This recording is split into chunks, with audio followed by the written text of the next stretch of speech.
Muito bem, professor. Bem-vindo ao estúdio da Univeb. Professor Avelar, gostaria que inicialmente o senhor se apresentasse. Em primeiro lugar, Adriano, é um prazer estar aqui, e firmando nossa caminhada, nossa jornada de buscas e ajudar as pessoas, né? Eu acho que a minha vida também, toda ela foi feita nas organizações, e também muito nas instituições educacionais, educação básica, ensino superior, enfim, todos os lugares onde se trata com pessoas humanas, né? E as coisas desde a minha infância vêm me inquietando e me inquietaram, e sempre mais, hoje isso tem se confirmado, de que aquilo que nós fazemos tem que ter sentido para nós, tem que ter significado para nós, né? E a nossa jornada de mais de 40 anos aí de buscas, não só na educação, mas também na gestão das organizações, das empresas, das cooperativas, de que aquilo que se lidera, aquela pessoa que é liderada, ela não pode ser apenas feita uma gestão com ela naquele modelo de dar ordem e repete ordens. E cada vez mais, à medida que nós vamos avançando hoje, a gente está muito feliz com isso, de que quando avança a inteligência artificial, e agora já estamos falando da gestão quântica, né, nós vamos percebendo cada vez mais de que o ser humano, para desenvolver suas emoções, se desenvolver como ser humano, necessita de algumas coisas básicas, ou seja, precisa de foco, precisa de metodologia que desenvolve sua mente, e tudo isso tem que fazer sentido. Por isso, a minha jornada de mais de 40 anos, elas foram sempre trilhadas em cima de uma necessidade de busca em praticar o que se acreditava dentro das instituições onde liderávamos pessoas, e cheguei a liderar mais de 9.000 pessoas, né? De fazer isso na prática, não só na teoria. Segundo, claro, continuar estudando sempre sobre os referenciais teóricos que vinham sendo trazidos cada vez mais. Veja que no século passado nós tínhamos os psicólogos cognitivos que falavam sobre o ser humano. Mas aos poucos, quando a neurociência avança, entram os biólogos, entram os físicos, para nos mostrar efetivamente muitos outros ângulos do ser humano, do seu desenvolvimento, que estavam adormecidos, que nunca foram trazidos à tona.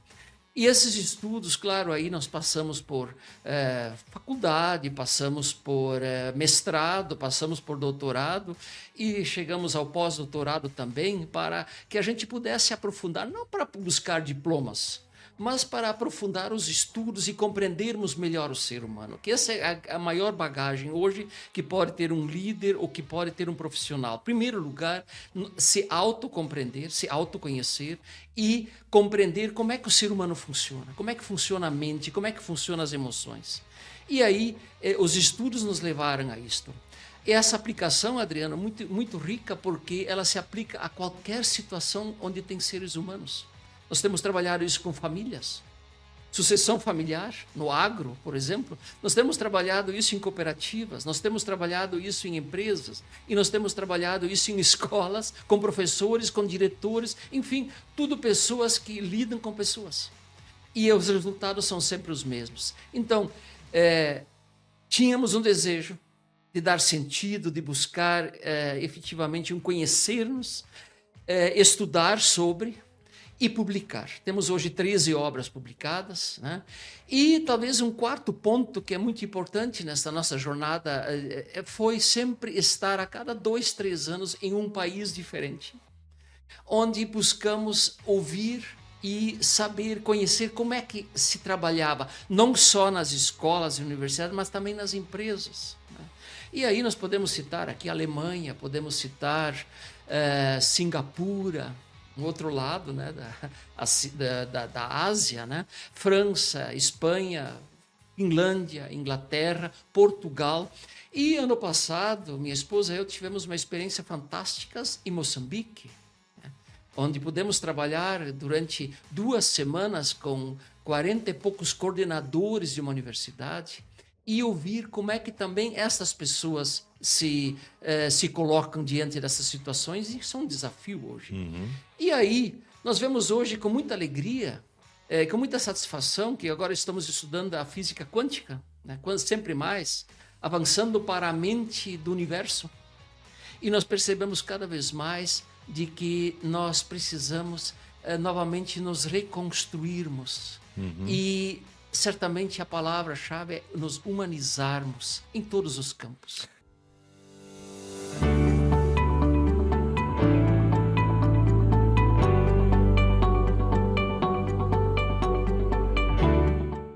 Eu tenho percebido que grande parte da sua trajetória, da sua experiência profissional e principalmente dentro da sua base de estudos, ela está hoje fundamentada basicamente em dois grandes pilares: inteligência emocional e física quântica.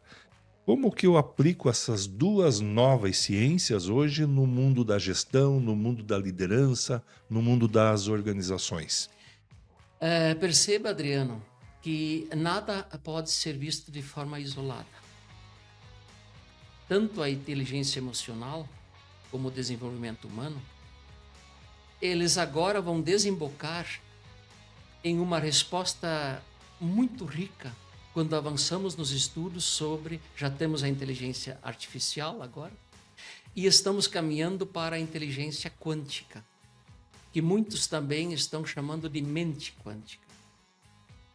No pano de fundo está o universo. E neste universo não podemos esquecer que nós não fazemos parte, mas nós também somos o universo como seres humanos. E quando nós vamos olhar as características do universo, os princípios que compõem o universo, as forças, as matérias, o caos, a ordem, e dentro disto analisamos as características da essência humana, nós vamos perceber que a física quântica, ela nada mais, nada menos é do que agora tentar costurar, vamos usar essa palavra, todas estas forças, toda essa matéria, todo esse universo que é criado por um ser superior que nós acreditamos, que o ser humano não criou nada, mas se nós olharmos hoje o GPS, por exemplo, nada mais foi do que costurar informações que já existem. Portanto, esse desenvolvimento, se nós olharmos desde os gregos, ele vem sendo construído. Claro que tivemos no meio 1500 anos, mais ou menos, de uma ruptura entre a filosofia e a ciência, né? Onde isso ficou adormecido, mas voltou depois com uma ferramenta a mais que os gregos não tinham. Ou seja, depois da Segunda Guerra Mundial, principalmente, nós vamos ver o avanço das ferramentas tecnológicas que foram aparecendo. Isto hoje tem nos ajudado muito a avançar de forma mais rápida. E o que nós estamos percebendo hoje que assusta muitas pessoas, de que as mudanças são diárias, os cenários mudam diariamente, e aí, por exemplo, fragilizamos diante do ser humano, que também nem tudo isto é bom, porque, infelizmente, eu sempre tenho dito de que a tecnologia também está nas mãos do ser humano, que a raiva e o egoísmo, isto vem sendo transposto usando a tecnologia para um lado não de promoção do ser humano. Nós temos tantos casos na história da humanidade, por exemplo, Santos Dumont criou o avião. Quando ele viu que o avião jogava bombas na guerra mundial em cima das pessoas, ele se suicidou. Enfim, então aqui nós não temos apenas a questão da tecnologia, da inteligência, da física quântica que vai ir. Eu tenho estudado muito, e inclusive eu sugiro aqui, um físico nipo-americano, Michio Kaku, que está aí na internet, enfim, que vocês podem pesquisar, que faz uma análise muito clara e muito simples de onde nós estamos, como é que nós chegamos a hoje, aonde nós estamos e para onde nós vamos caminhar. E aí nós vemos que as possibilidades humanas, que são ainda, segundo esse autor, nós hoje apenas vemos apenas 5% do universo. E conhecemos e vemos em torno de 40% do universo. Mas tem mais de 60%, Adriano, ainda a ser descoberto. Quando se achava que nós tínhamos o átomo como a partícula menor do universo, hoje a física quântica entrou para dentro do átomo, no subátomo. Ou seja, tem muita coisa a ser descoberta. Então, a mente humana hoje, somada com com as ferramentas que nós temos, nós podemos ir, segundo esse autor, nós não vamos parar jamais enquanto não chegarmos até a mente do universo. E ele também coloca aí muito que seria a mente de Deus que criou isto. Uhum. Talvez isto, segundo esse autor, nada podemos dizer hoje que é impossível. Nada é impossível. Mas é a busca da ciência, é a busca da mente humana. Não existe, na verdade, se nós pensarmos, inteligência artificial. A inteligência está aqui, na mente. Ela que produz. E o dia que ela parar, efetivamente, nós paramos. E nesse sentido acaba ficando algumas redundâncias, né? Eu tenho um professor muito amigo, estudioso também dessa área, que ele dizia o seguinte: quando eu falo de inteligência, ela se contradiz às emoções. Logo, inteligência emocional é um termo que não é o correto, porque jamais inteligência será emotiva e jamais, às vezes, no pico de uma emoção, você vai ter a inteligência. Qual que é a sua leitura com relação a isso? Nós temos vários autores estudados, né? Antônio Damasio, eu sugiro aqui, que é um neurocientista português. Ele esteve muitos anos em Harvard e também retornou agora a Portugal. O livro dele é A Estranha Ordem das Coisas, que nós temos usado muito, onde ele faz uma análise muito significativa sobre como as emoções são aquele momento inicial quando eu estou diante de uma situação difícil, que depois consolidam os sentimentos, né? E que, para eu desenvolver o meu cérebro, o meu cognitivo, eu não faço isto sem ter as emoções e os sentimentos conectados. Então não posso fazer esta separação. Por isto que agora, ao falarmos em inteligência emocional, na verdade, todos os termos novos, eu gosto muito, Adriano, de ir lá nos gregos, no latim, de onde surgiu nossa língua, e buscar de onde que surgiram essas palavras. E aí a gente começa a clarear alguns horizontes, inclusive facilitar e simplificar as nossas relações, na nossa comunicação nas empresas, inclusive, né? Que a inteligência emocional, a cognitiva, é o nosso desenvolvimento humano que não dá para separar uma da outra. Pelo contrário, quando nós vemos, por exemplo, supõe-se que você está diante de um problema que você está enfrentando na sua vida. Nós já fizemos essa pesquisa, Adriano, com mais de 100 pessoas. Mais de 100 pessoas. E como é que é uma reação quando apareceu um problema na sua frente? O primeiro momento é um momento emocionalmente de fragilidade, de controvérsia, de angústia, de medo, né? Num segundo momento, essa emoção que já chegou nos sentimentos, né, ela começa a puxar ou a te levar a uma investigação de dados, de teorias ou de situações da vida que você já viveu, para que você possa começar a pensar sobre essa problemática. Ou fala com um amigo, para que no final, aí já a emoção, que é aquele momento do choro, se possa ter uma consolidação no final e buscarmos efetivamente respostas para essas questões. E isso, Adriano, nós temos usado muito dentro das empresas como desenvolvimento humano. Ou seja, essa metodologia, isso é uma metodologia que eu trouxe agora, né?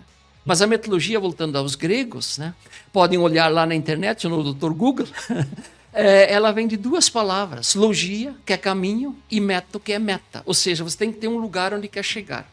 Por isso que nas organizações, nas empresas, se torna hoje o desenvolvimento humano muito fantástico, muito bom, e a emoção junto. Em primeiro lugar, nós temos que conseguir conectar que a pessoa traz seus sonhos para as organizações, e o líder tem que saber conectar isto, né? Sim, mas você ia falar. Eu tenho percebido que nas empresas hoje tem havido assim uma preocupação muito grande, Sim, principalmente com essa nova geração de gestores de DHO, Sim. eles estão muito mais preocupados, às vezes, além do desenvolvimento técnico dos seus colaboradores, também com o desenvolvimento humano, comportamental. Eles sempre costumam brincar, né? Eu contrato pelo currículo, Isso. mas demito pelo comportamento. Isso. Como que essa sua visão, esse seu estudo de forma prática pode contribuir com essas empresas que têm uma preocupação de equilibrar um pouco a inteligência emocional dos seus times, equilibrar a pressão por cumprimento de metas, por resultados, às vezes os ruídos interdepartamentais e até mesmo o próprio jogo corporativo, né? Em que você às vezes está numa grande encenação, às vezes pensando como time, mas às vezes agindo em prol do seu crescimento individual, a sua progressão na carreira. Como que, de repente, toda essa ciência agregada ao mundo dos negócios pode contribuir com esse tipo de empresa?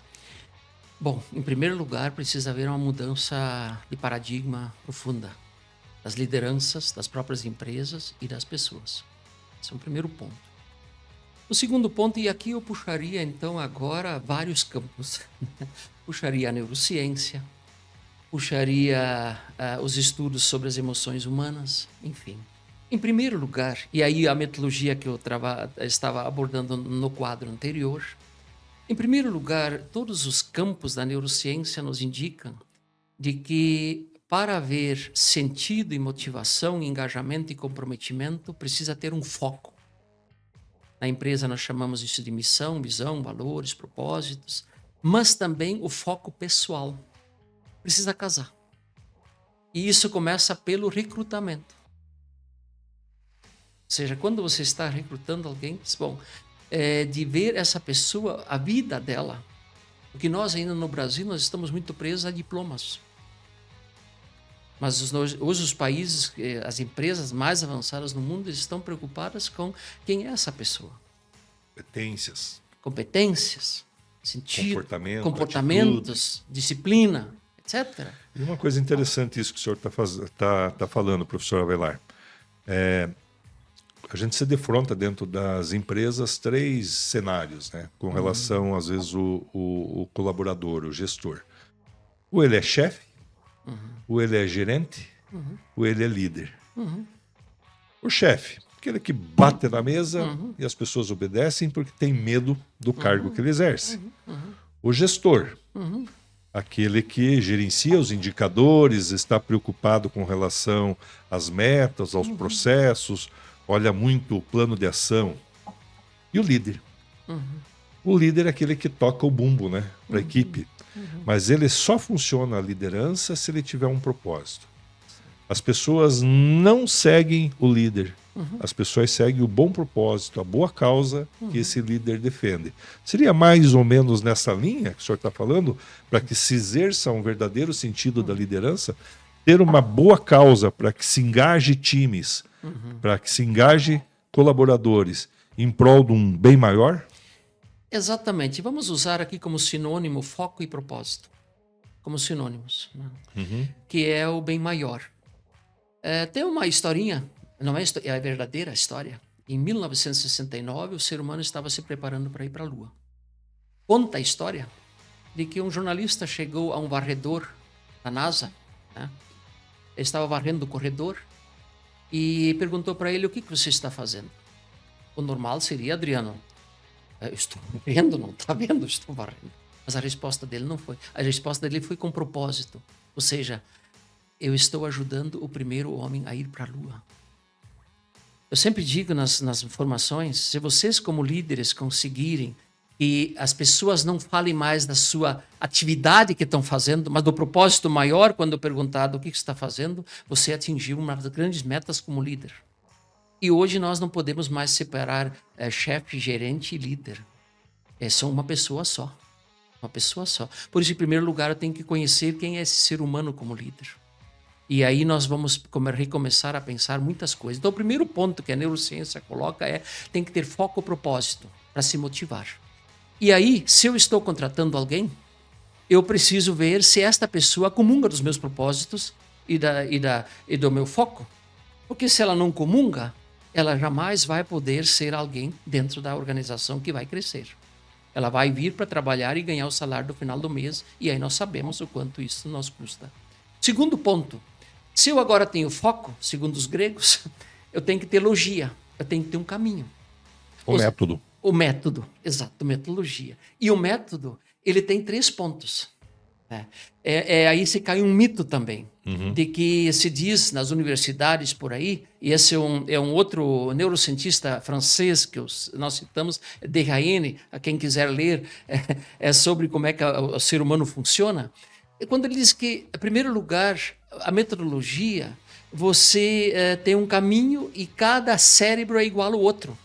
E aí os biólogos já nos ajudam a pensar, o cérebro, a estrutura é a mesma.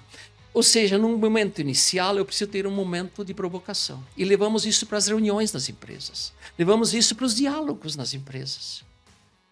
Por exemplo, num primeiro momento, se coloca o problema na mesa. Num segundo momento, e se discute sobre isso. No segundo momento, vamos buscar os nossos conhecimentos para nós podermos analisar isso.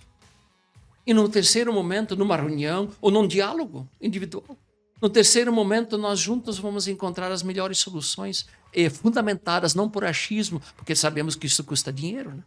Custa dinheiro quando erramos, né? Então temos um método agora. Claro que aqui entra junto a sensibilidade de todas as pessoas, as experiências de todas as pessoas. Aí está a diferença da construção da metodologia. Mas o passo a passo é este que eu falei. Isso está comprovado por uns 15 autores que nós temos estudado. Então eu tenho agora foco, propósito e tenho método. E aí eu preciso hoje, dentro das organizações, eu preciso de uma... É fantástico isso. Eu preciso, dentro das organizações, um time que pensa. E como é que eu formo um time que pensa? Um exemplo, isso não é só nas empresas. Vamos lá para a família, que é a mesma coisa, e vamos lá para a escola, o professor, a mesma coisa. Qual é a nossa tendência quando alguém vem trazer um problema para o chefe? Agora gostaria de falar do líder. O que o chefe faz? Ele já dá a resposta, a solução para o subordinado. Eu pergunto, como é que tu vai formar um grupo de pensadores numa instituição onde alguns se acomodam, jogam o problema para o outro e esse dá a resposta e você volta e tenta continuar a tua vida? Como é que tu vai formar um time de pensadores? Então, se eu tenho foco, propósito, tenho método, em qualquer momento, eu não posso até fazer uma universidade corporativa dentro para as formações, eu chamo de formações mais formais. Mas o que mais dá resultado, Adriano, são as formações informais. Ou seja, do simples fato quando um colaborador vem para o líder agora, que é aquele que não está com medo de perder o emprego do poder, porque ele sabe que ele liderando pessoas coletivamente para que o foco da instituição seja atingido, todos ganham e todos se motivam. Então, quando esse líder recebe uma pessoa humilde, eu pessoalmente gostava sempre muito das instituições, das pessoas que limpavam os banheiros, dos porteiros, aquele que cortava a grama. Eles conheciam mais da instituição e ajudavam mais do que, às vezes, os grandes pensadores. Aliás, tem uma fábula que aqui, se quiser olhar, a fábula dos porcos assados. Eu não vou contar, mas olhem lá, está lá na internet, para a gente entender de como, às vezes, as coisas simples, que as pessoas muitas vezes simples conseguem. Então, se você fizer um time de pensadores, quando essa pessoa lá da zeladoria trouxer um problema, e você líder, seguro, do que você sabe onde quer chegar, você não dá a resposta, mas você coloca a mão no ombro desta pessoa e diz, puxa vida, eu nunca tinha pensado nisso. Valoriza o que a pessoa tem. E traz ela para dentro e ajuda a pensar.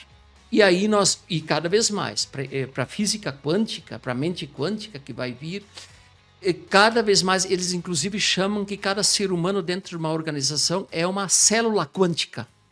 Ou seja, eu preciso de mais pessoas de pensar, para criar, para inovar, mas isso não se compra em supermercado. Isso tem que ser construído desde a família. Vamos começar a arrumar a cama lá em casa. Vamos na casa, quando nós temos um problema, vamos sentar todo mundo à mesa e vamos discutir. Aí se forma a mente pensante. E aí, depois, quando chegamos nas empresas, talvez nós tenhamos pessoas emocionalmente mais desenvolvidas e cognitivamente mais desenvolvidas. Entendi. O senhor retomou o assunto de física quântica. Física quântica é o estudo das partículas subatômicas, né? Sim. E elas têm vários comportamentos que nos trazem vários aprendizados. Até algumas partículas, quando são observadas, elas mudam o seu comportamento, pela simples observação. Sim. Temos aí a questão do bóson de Higgs, né, que é a partícula de Deus, do sagrado, onde tudo começou. Comenta um pouquinho sobre isso. É como isso se aplica dentro das organizações. Porque a física quântica, e dentro do subátomo, cada vez mais nós vamos descobrindo algumas coisas que são do universo, que são do princípio do universo. Por exemplo, está hoje sendo muito discutido dentro das próprias escolas, das universidades. Por exemplo, as escolas tinham disciplinas separadas.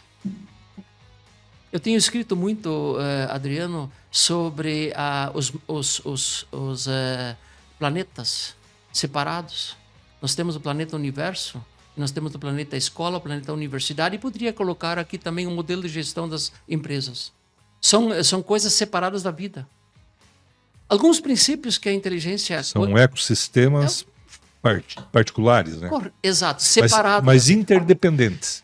Sim, mas são separados daquilo que seria, e que nós estamos tentando resgatar agora, que é, através da física quântica, que a gente novamente consiga se integrar com a modelagem do universo. Por exemplo, um ponto. No universo, nada funciona de forma separada. Tudo é sistêmico. Vamos lá. Na escola, português, matemática, história e geografia separado.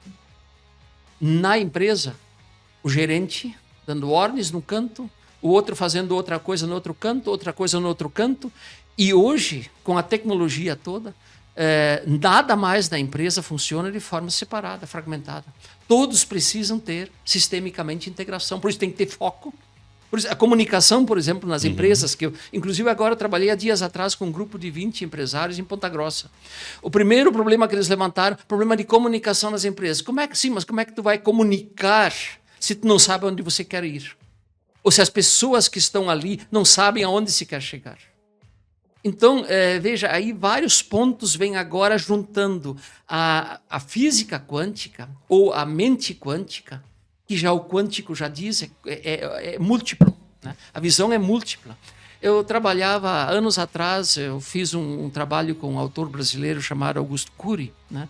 E escrevi sobre ele também, e quando ele trazia que a realidade que é quântica, e aí o modelo de gestão também vai se desmoronando, que está posto a partir agora dessas novas concepções, juntando os psicólogos, juntando os físicos e juntando os biólogos, entre tantos outros, para que a gente possa compreender como é que nós funcionamos.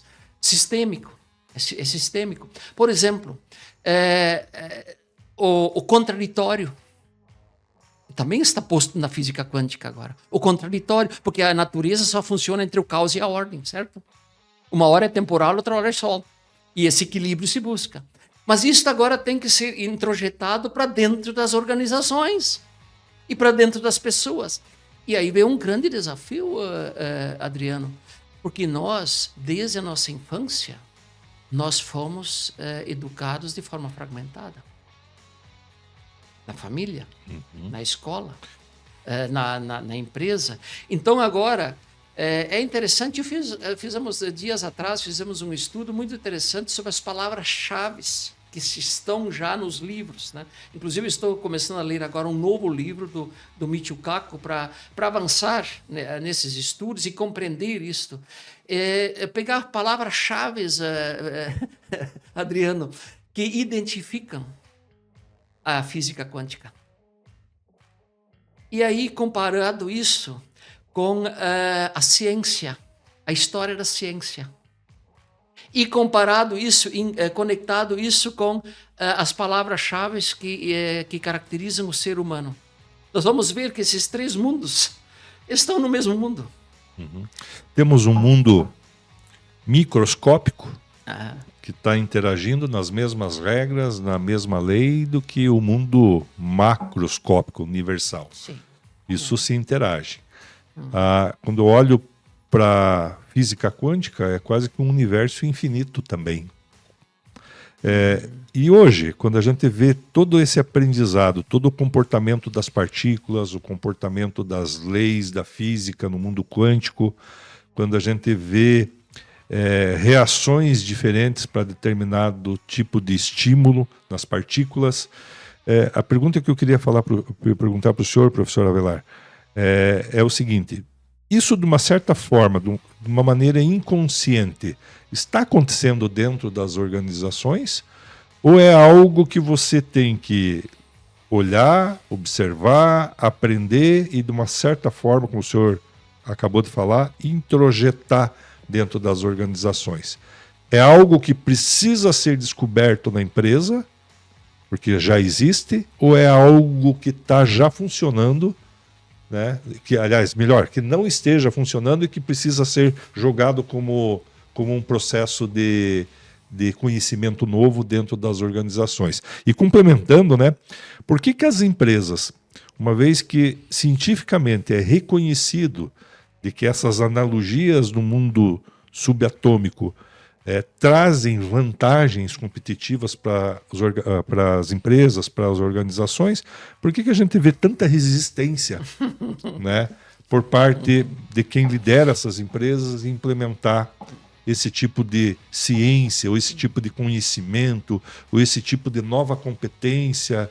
Não está um pouco enraizado assim para um mundo mais abstrato, para o mundo real das empresas, que é resultado, que é meta, que é gestão, que é compromisso, que é velocidade? Como que a gente junta essas duas equações? Bom, a resistência é própria do ser humano. O nosso cérebro, ele nos puxa para estarmos acomodados, sentarmos no sofá. Mas o meio nos provoca a necessidade. E se nós olharmos a história da humanidade, desde que o ser humano saiu das cavernas, né, ele sobreviveu porque ele teve necessidade de se adaptar.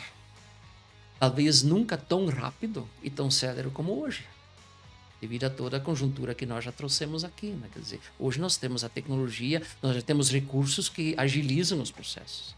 Então, essa resistência, como é que ela é quebrada? Nós tivemos na Finlândia, e uma da secretária de Educação, minha esposa, traz isso muito bem, diz que quando é que nós mudamos como seres humanos? Só diante do desespero e do pânico. E essa secretária nos colocou isso. Nós mudamos, claro, falando na área de educação, que eu acho que nas empresas há resistência. Agora, eu nunca vi tanta resistência como na área da educação. A formação das pessoas que formam as pessoas para as empresas. Aí também não dá para separar, é uma outra discussão. Então, o desespero e o pânico, talvez nós estamos hoje vivendo ainda no período de desespero um tanto. Muitos estão conseguindo se manter. Muitas empresas já foram à falência. Muitas já foram à falência. Agora, nós talvez ainda não chegamos no pânico, porque na inteligência quântica, Michio Kaku, inclusive, faz uma comparação aonde nós estamos, uma comparação de onde nós estamos e onde nós vamos ir para física quântica, colocando um ratinho dentro de uma caixa, e lá tem 7 possibilidades, indicativos, hipóteses de saída. O que hoje o ratinho faz? Ele vai de hipótese em hipótese até achar a saída. Mas na física quântica ele já vai direto. Só uma comparação que ele fez para a gente entender do quanto está por vir. Mas isso está sendo criado pelo ser humano. Então, a resistência é um ponto que só se pode vencer através quando vê que não dá mais. E aí eu entro na primeira questão que se coloca, ou seja, aonde que nós estamos vendo que não dá mais, né? Que precisamos, não está dando mais, mas a gente está resistente. E aqui vem duas questões que são fundamentais, me parece, para a gente pensar. E aí talvez o nosso curso Inteligência Emocional e Desenvolvimento Humano pode ajudar. Por quê? Existe a questão dos cenários. Os cenários mundiais, hoje, eles estão pressionando de todos os lados uma mudança. Seja para o bem ou para o mal. Mas estão exigindo uma mudança de paradigma na gestão das pessoas. Né? Então, isso é uma pressão que os líderes, os mantenedores recebem. Que é célere, precisa resultado, melhor custo-benefício. E aí eu também abordo coisas que eu já tenho trabalhado muito, o ESG, ou seja, hoje você também tem no teu plano, no teu mapa estratégico, além da coluna econômica, você também tem a coluna social e ambiental, que inclusive é um dos fatores muito ricos para fazer hoje, trazer através da seleção de pessoas, conseguir manter que as pessoas fiquem nas empresas com sentido. Porque todos estamos preocupados com o nosso planeta. Então, nós estamos juntando o trabalho com também uma perspectiva de melhor qualidade de vida. Então, voltando ao assunto novamente do anterior, você sente essa pressão, e cada vez mais, a concorrência, né, mundial em relação à questão da tua sobrevivência.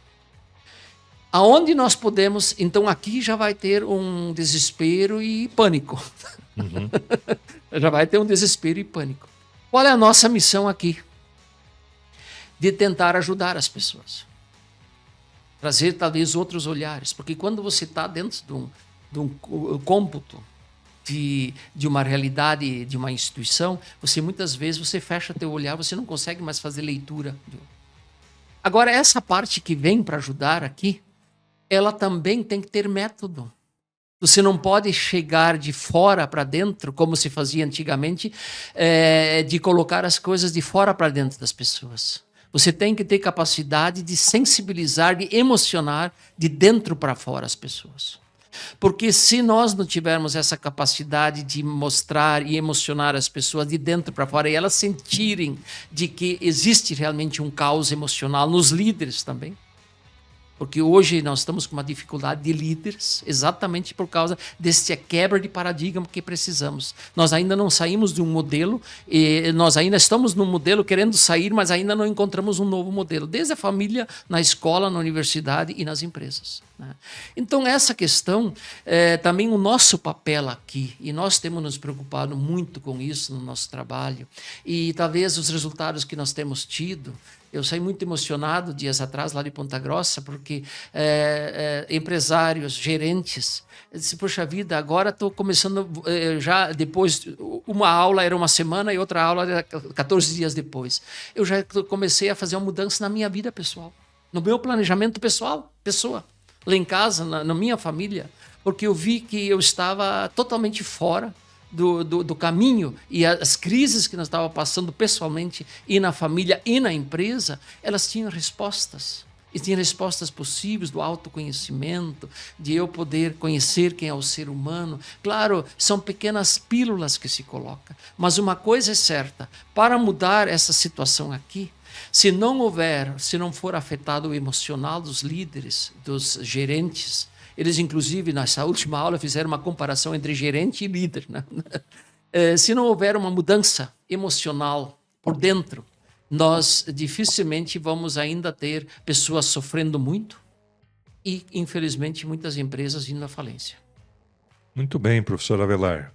Como último tema aqui, para nós encerrarmos esse nosso bate-papo, comentamos no início sobre inteligência artificial. É o tema do momento, é o tema em que as empresas estão percebendo que sem esse recurso talvez elas percam competitividade nas suas áreas de atuação. Comenta um pouquinho o que veio, para onde vamos, né, o que estamos vivenciando. Sei que hoje já tem inteligências artificiais vinculadas a computadores quânticos, onde as possibilidades, né, como IA, né, que é uma mera interpretadora de recursos e de Big Data, trazendo uma conclusão um pouco mais rápida do que você fosse fazer uma literatura individual de cada tema, ela acelera esse processo, mas a vinda agora, né, com computadores quânticos atreladas a uma programação de IA, para onde caminhamos? Para onde caminhamos? A física quântica, segundo novamente o nipo-americano físico Michio Kaku, diz que nada é impossível. Nada é impossível. Dizer hoje que isso é impossível, você não pode fazer isto. Porque, inclusive, ele já traz referenciais, porque ele é acompanhado de mais de 200 pesquisadores mundo afora, para falar simples, para as pessoas mais humildes poderem ler, para saber aonde estamos caminhando, de que daqui a pouco nós não vamos ter mais celular, nós vamos estar, inclusive esse autor é um dos autores da teoria das cordas, né, que é uma teoria muito interessante, pensar junto com isso. Mas para onde nós caminhamos, nós podemos caminhar para uma sociedade muito desenvolvida e muito humana. Mas isso depende de cada um de nós. Lembra, Adriano, quando falávamos anos atrás, puxa vida, o sonho um dia eu poder falar num aparelhinho, falar com a pessoa do outro lado do mundo. Aí nós vamos ter esse mundo vai ser um paraíso. E o que nós estamos colhendo é a geração depressivamente mais doente. Inclusive eu trabalho isso no curso de Relações de Trabalho e Equipes de Alta Performance. A geração do mundo mais doente em depressão, em violências de toda a ordem. Esse último fim de semana estava vendo ainda um menino aqui no Paraná que matou a avó porque estava proibido o celular. 13 anos de idade, né? Exatamente, o avô está no hospital. Portanto, nós estamos falando que essa tecnologia, isso nós temos provado, e que essa tecnologia, e não se assustemos, porque agora o campo está aberto. O campo está aberto para as descobertas. Agora já não preciso mais fazer ata de reunião, porque já é gravado, ou me deem respostas. Mas não se esqueçam de que isso está nas mãos da mente humana. E nas mãos da mente humana, eu posso fazer A ou B. Eu posso usar para o bem ou posso usar para o mal. Livre-arbítrio. Livre-arbítrio. Inclusive o Michio Kaku, esse autor que eu tenho estudado, ele diz que a tecnologia vai estar sempre nas mãos de seres humanos. Então, se nós hoje pensarmos para onde nós vamos, eu diria que cabe aqui uma revisão dos nossos valores. E essa construção precisa acontecer desde o útero da mãe.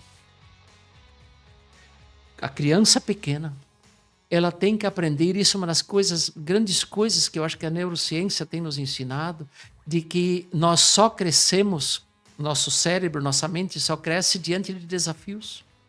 Quando nós somos desafiados, quando nós temos responsabilidade, para que nós possamos, desde a infância, rever as nossas formas de educar, e passando isso depois para a escola e para a universidade. A escola e a universidade, se ela não se integrar com a terra, ela não vai mais poder subsistir, porque falta sentido lá. Eu estudei muito as teorias, por exemplo, Teorema de Pitágoras. Os professores não sabem para que servem. Por quê? Porque ela foi tirada da vida e foi colocada num lugar em que ela não tem mais vida. E ela foi criada por Pitágoras porque ele tinha problema na sua época. Ele tinha que melhorar a estrutura das casas, ele tinha que ter túnel, ele tinha que, inclusive para coisa ruim, ele tinha que calcular o ângulo da flecha para matar o inimigo na trincheira. E nós temos que procurar significado nas coisas, sentido de ser das coisas. E aí, nós vamos para um outro patamar, para um outro parâmetro. Hoje, nós estamos falando tanto nas empresas, como nas escolas, nas universidades, e nas famílias também, de que a tecnologia é uma salvação das coisas. Ela vai nos trazer respostas. Não. A tecnologia, ela só funciona com perguntas feitas e situações colocadas lá para dentro do ser humano. E para isso esse ser humano tem que resgatar, a aprender, a pensar. Porque a tecnologia sozinha não funciona, pode colocar o melhor computador. Ele vai te dar respostas, porque hoje nada mais o que está nos computadores eles fazem uma amarração de informações que foram criadas, que foram colocadas lá para dentro pelo ser humano. E que o ser humano já leu nas forças e na matéria da natureza. Portanto, no fundo, no pano de fundo vai ter que estar o ser humano para alimentar essa tecnologia. No dia que não tiver mais ser humano na face da Terra, Adriano, a tecnologia parou. Ela não vai avançar. Ela avança porque a mente humana avança. E para isso, eu voltaria de novo à questão que nós discutíamos antes. Eu tenho que ter dentro da instituição, eu tenho que ter foco e propósito. Eu tenho que ter metodologia. Eu tenho que não dar respostas prontas, nem para a criança em casa. Muito pelo contrário, na escola, mas isso e nem nas empresas, não tem que dar resposta para as pessoas. E aí, estamos aqui falando, mas imaginando também os hábitos que precisam mudar nas pessoas.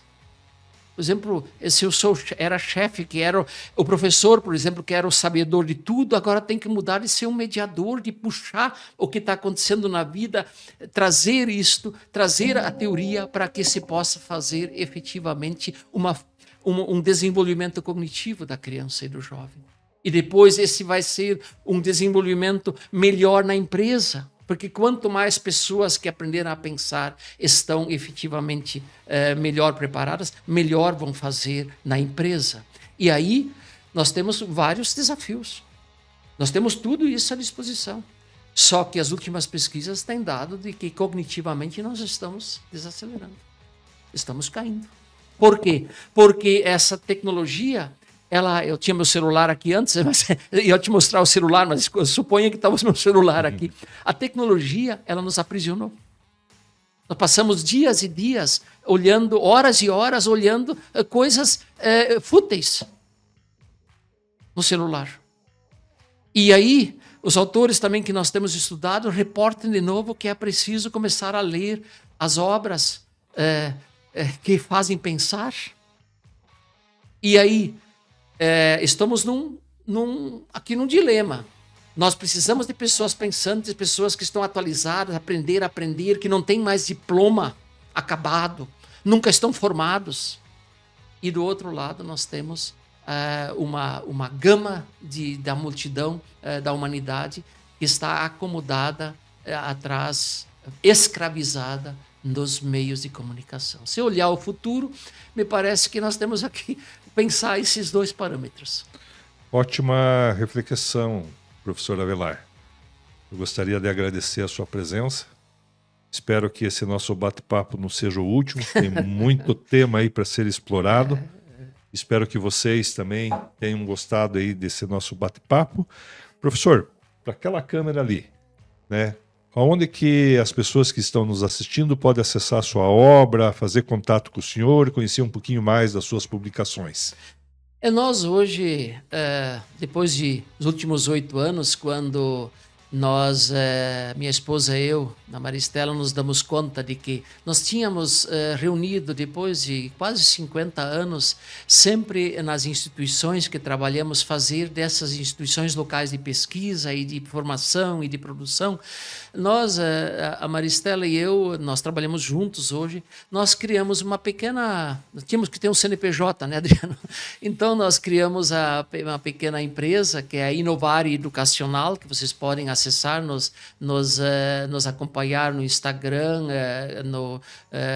no LinkedIn, nas redes sociais, e ali vocês vão encontrar também o nosso contato. E também no nosso site, inovareducacional.com, aí vocês vão poder acessar também nosso contato.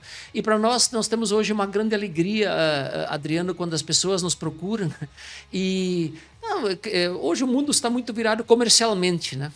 A gente, claro, também precisa buscar nosso sustento, mas o que muito nós gostamos de fazer, não só no Brasil, como em vários outros países, eu, por exemplo, hoje eu ainda leciono no mestrado neuroaprendizagem associada à educação na Florida Christian University dos Estados Unidos. Tem alunos, Adriano, dos 5 continentes. E o que eles produzem, o que eles nos procuram, o que eles nos pedem, nos situam para onde está caminhando a humanidade também nos outros ambientes. E nesse site, então, vocês podem nos contactar e seria uma alegria receber contato de vocês para a gente poder pensar junto, coletivamente, cooperativamente, que hoje é a palavra-chave para qualquer instituição, de podermos ajudar e deixarmos um legado, né? Nós vivemos só uma vez e não sabemos quanto tempo, portanto, façamos hoje o que a gente possa fazer e deixar de bom também para as pessoas que muitas vezes estão dentro das organizações, muitas vezes em situação muito difícil, de depressão, de situação emocional fragilizada e não conseguindo sair da sua redoma. Então, deixamos os contatos aí para vocês poderem depois, talvez depois no podcast a gente possa colocar isso escrito, né, para que vocês possam nos contactar e a gente iniciar diálogos entre nós. Muito bem, muito obrigado. Até a próxima. Até.